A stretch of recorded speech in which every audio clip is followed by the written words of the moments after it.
Hi, I'm Linda Eedes. This is an update on the RECM Equity Fund, which is, of course, our South African equity fund benchmarked against the all-share index. I'm going to talk specifically to the second quarter of this year, looking at some of the drivers of returns during that time period, talk a little bit about how the South African market performed, and then finish with how the fund is actually positioned currently.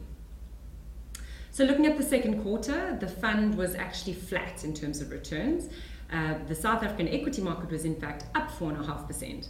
But if you actually consider that Naspers was up 20% during the quarter, you can quickly work out that the majority of the all-share return came from the likes of Naspers, which is of course the complete opposite of what we saw in the first quarter of this year. So Naspers was actually down in the first quarter and sort of rebounded in the second quarter. It's flat year to date. The South African equity market is actually down year to date. It's actually down close to 4.5%, whereas this equity fund is actually down only about 1%. So the equity fund has done very nicely during sort of times of pressure on the markets, which is exactly what we expected to do because we position quite differently to the market. That's what you want your value manager to do during those times. And if you actually look at how this fund has performed since the sort of switch back to value-oriented performance, if you actually look at sort of the funds that the returns have come from, they tend to be more value-oriented managers. This fund, since beginning of 2016, has basically returned close to 45% as I stand sort of mid-July. And if you compare that to the all-share index, it's actually more than double the return. So the all-share index is up just over 18% over those 2.5 years, slightly more than 2.5 years. And I think that speaks to how a portfolio which is positioned very differently to the market can really be sort of the saving grace in a portfolio which has a lot of other benchmark-oriented managers who are going to be performing far more closely to the market in general. So the RECM Equity Fund has been the top performing fund effectively in that category since that sort of switch back towards value-oriented strategies, if you like. And if you look at the second quarter in particular, where those returns came from, resources continue to perform well. Obviously, that's been a big driver of those sort of returns since that turn in the value cycle. Commodity cycles obviously turned during that time. So we've continued to trim our exposure to resources as that cycle has played through. We also sort of correlated to that. Sasol performed very, very well. The oil price went above $80 a barrel, and really the Sasol share price is very, very highly correlated to the oil price sort of converted into rands. So with the rand depreciating and the oil price up, Sasol's share price was boosted quite significantly.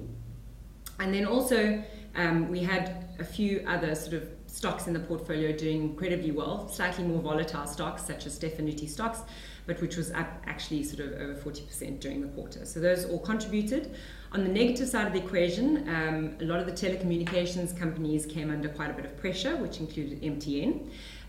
With US sanctions sort of being announced, one of their big markets is Iran, and that had an impact on MTN in terms of sentiment. But all the telecommunications companies were actually sort of quite negatively impacted by the fact that emerging markets came under quite a bit of pressure during the second quarter. Obviously, MTN has got quite a lot of exposure to other emerging markets besides South Africa as well. We continue to believe that that is a value opportunity, and we actually took the opportunity to slightly increase our allocation to MTN. We also took the opportunity to increase our allocation to the banks. Banks obviously are quite a barometer of sentiment locally, and the banks did come off quite a bit. We have Standard Bank and FirstRand in the portfolio. You might remember that in the first quarter of this year they performed very well. So when confidence is quite strong and a lot of sort of positive sort of sentiment is around sort of the domestic story, then banks tend to do a little bit better in terms of share price movement. And we actually trimmed our banking exposure during the first quarter, and we actually took the opportunity to change that during the second quarter when they came under a bit of pressure. Still think that there is an opportunity in the banking stocks as well. The portfolio now is very nicely sort of tilted towards the value opportunities. It's important to mention that those value opportunities are predominantly, we believe, or significantly, not predominantly. If you actually look at the portfolio, how it's made up in terms of the tilt between large caps, small and mid caps. It's actually just over 40% are in the small and mid cap section of the portfolio.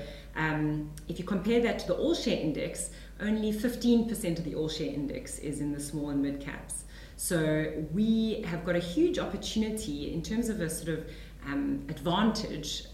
By being a smaller manager, we can access value opportunities amongst the sort of predominantly domestic industrial stocks that other value-oriented managers that are far larger than us just cannot get access to in meaningful sort of sizes. So that gives us a real opportunity, given the context of where value opportunities exist today, to take advantage of that.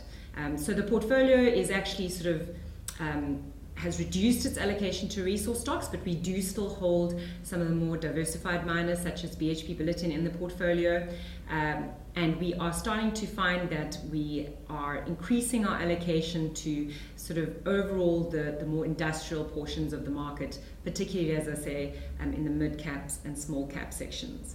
So overall, the portfolio is performing as you would expect. Year to date, it's been holding its ground nicely. It's more than doubled the all-share return since the turn back to value-oriented portfolios in terms of the performance cycle.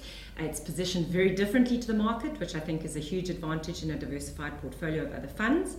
And it continues to be tilted towards predominantly quality undervalued opportunities, with a bit of cash in the portfolio, about 9%, to put to use as opportunities arise.